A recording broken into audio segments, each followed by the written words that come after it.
नमस्ते बेटा, कैसे हैं आप सब। बेटा आज हम स्टार्ट करने वाले हैं क्लास 10th की साइंस की वर्कशीट नंबर 1 जो कि 5 जुलाई की है। तो चलिए स्टार्ट कर लेते हैं। आपकी इस वर्कशीट का जो टॉपिक है वो है symbols of element with their valencies.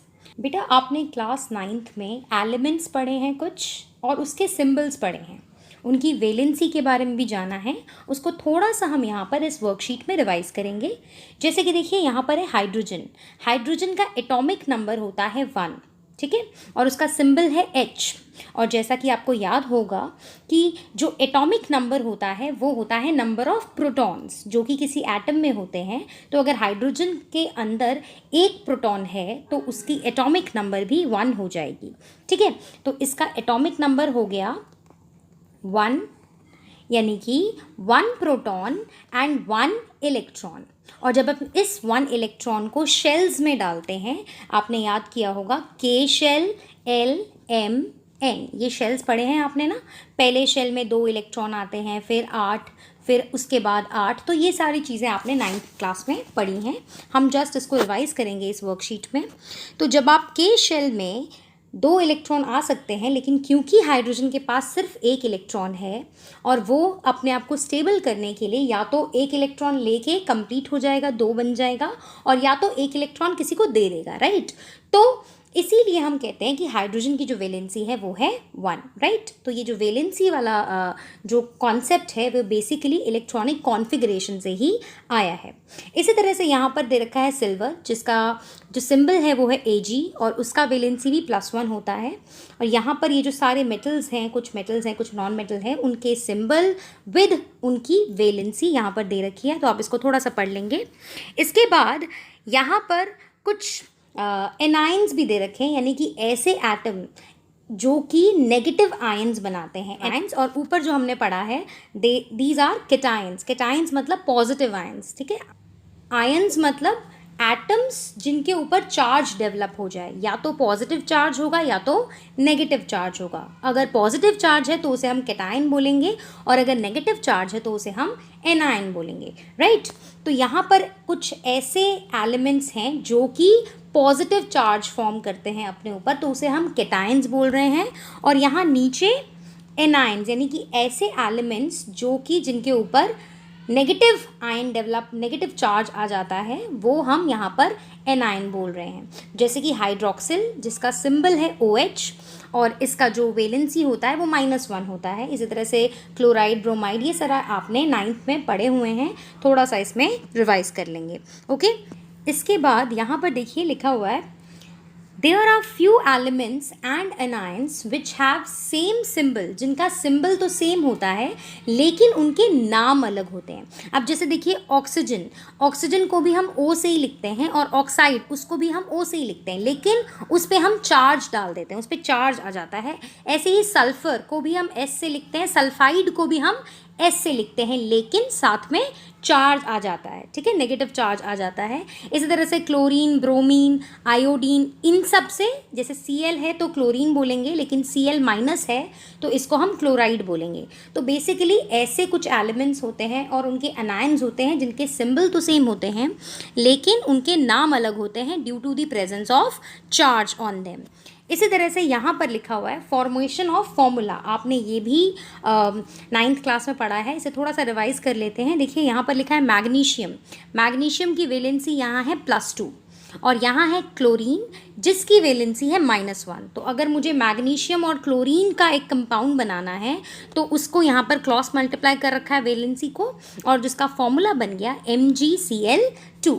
इसी के साथ ही जो भी वैलेंसी होती है उसको हम सबस्क्रिप्ट में लिखते हैं। और यदि कोई रेडिकल का केस है, मतलब कि इस तरह से जो कंपाउंड एनायंस होते हैं या कंपाउंड केटायंस होते हैं जिसमें सिर्फ एक ही एलिमेंट नहीं होता, कॉम्बिनेशन ऑफ एलिमेंट्स होते हैं, उसके केस में कभी कभी हमें एक यूनिट से ज़्यादा, मतलब एक से ज़्यादा नंबर का यूज़ करना पड़ता है, तो उसको हम ब्रैकेट के बाहर लिखते हैं, ठीक है बेटा, इस तरह से।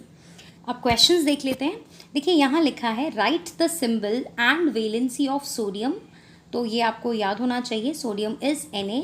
सिल्वर ये आपने ऊपर टेबल में पढ़ा है Ag। इसी तरह से क्लोरीन Cl, ऑक्साइड का O2- होता है। सल्फाइड का S2 माइनस होता है, कैल्शियम का Ca। याद रखिएगा यहाँ पर आपको या तो एलिमेंट का सिंबल पूछा हुआ है या तो उसके केटाइन या एनाइन का सिंबल पूछा हुआ है, ठीक है।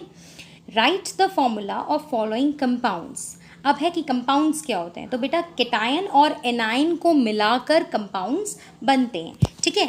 जैसे मान लीजिए हाइड्रोजन ये प्लस है, H प्लस ये आपका हो गया केटायन, और Cl माइनस ये आपका हो गया एनाइन, पॉजिटिव और नेगेटिव। इन दोनों को अगर हम मिला दें तो ये HCl बन जाएगा। This will be a compound, right, ionic compound है ये। तो केटायन और एनाइन को मिलाकर हम कंपाउंड्स बनाते हैं। यहाँ पर कुछ कंपाउंड्स के फॉर्मूला पूछे हुए हैं, जैसे हैं कैल्शियम कार्बोनेट, तो एक का होगा calcium is Ca, carbonate is, यहाँ पर देखिए यहाँ पर लिखा हुआ है CO3। नाउ कैल्शियम की जो वैलेंसी होती है दैट इज +2, और जो CO3 कार्बोनेट की वैलेंसी होती है दैट इज -2। तो जब आप क्रॉस मल्टीप्लाई करेंगे तो क्योंकि दोनों की सेम ही वैलेंसी है, फॉर्मूला विल बी CaCO3। इसमें आप ये गलती मत करिएगा कि Ca में भी 2 लगा दें और CO3 में भी इस तरह से 2 लगा दें, ये गलती नहीं करना, क्योंकि दोनों की वैलेंसी सेम है। तो formula will B CaCO3। Clear. इसके बाद है जिंक सल्फेट। जिंक सल्फेट में यहाँ पर आप जिंक का Zn लिखेंगे और सल्फेट का SO4 लिखेंगे। जिंक की जो वैलेंसी होती है वो भी होती है +2, सल्फेट की जो वैलेंसी होती है दैट इज -2। इसके बाद आप क्रॉस मल्टीप्लाई कर देंगे and the formula will B ZnSO4। Okay बेटा। नेक्स्ट है एल्यूमिनियम सल्फेट। अगेन एल्यूमिनियम का हो गया Al, सल्फेट का हो गया SO4। Al की जो वैलेंसी है दैट इज +3, और जो सल्फेट की है वो आपको पता है दैट इज़ -2। और जब आप इसको क्रॉस मल्टीप्लाई करेंगे बेटा, फॉर्मूला जब आप फॉर्मेशन करते हैं तो आप उसमें माइनस या प्लस नहीं लगाते हैं, ठीक है। तो अब इसका क्या फॉर्मूला हो जाएगा, इट विल बी Al2 और SO4 को आप लिखेंगे ब्रैकेट में, क्योंकि ये कॉम्बिनेशन ऑफ एलिमेंट है ना, सिर्फ सल्फेट नहीं है। अब Al तो सिंगल एटम था तो इसीलिए आपने Al2 लिख दिया, लेकिन यहाँ पर SO4 तो कॉम्बिनेशन है ना एलिमेंट्स का, जिसे हम रेडिकल बोल रहे हैं, इसीलिए इसको ब्रैकेट में लगाएंगे और इसके बाद हम लिखेंगे 3। तो फॉर्मूला हो गया Al2SO4 होल थ्राइस। क्लियर बेटा। नेक्स्ट है सिल्वर क्लोराइड। सिल्वर का होता है आपका Ag और क्लोरीन मतलब क्लोराइड इज Cl, राइट। इसका है +1, ये है -1। इसको क्रॉस मल्टीप्लाई करो, क्योंकि वैलेंसी सेम है, formula will be AgCl। Clear.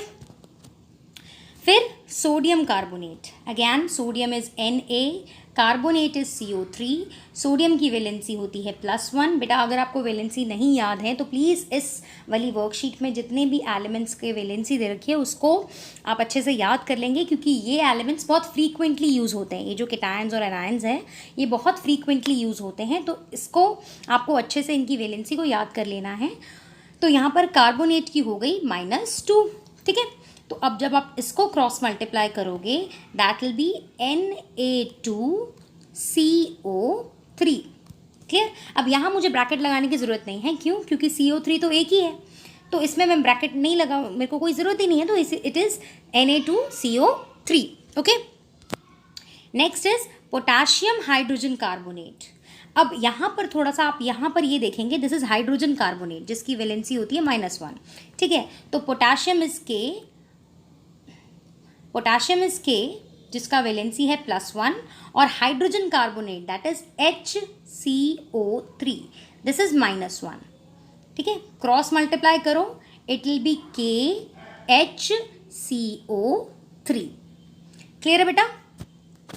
Next is iron sulphate. Iron is Fe, sulphate is again SO4।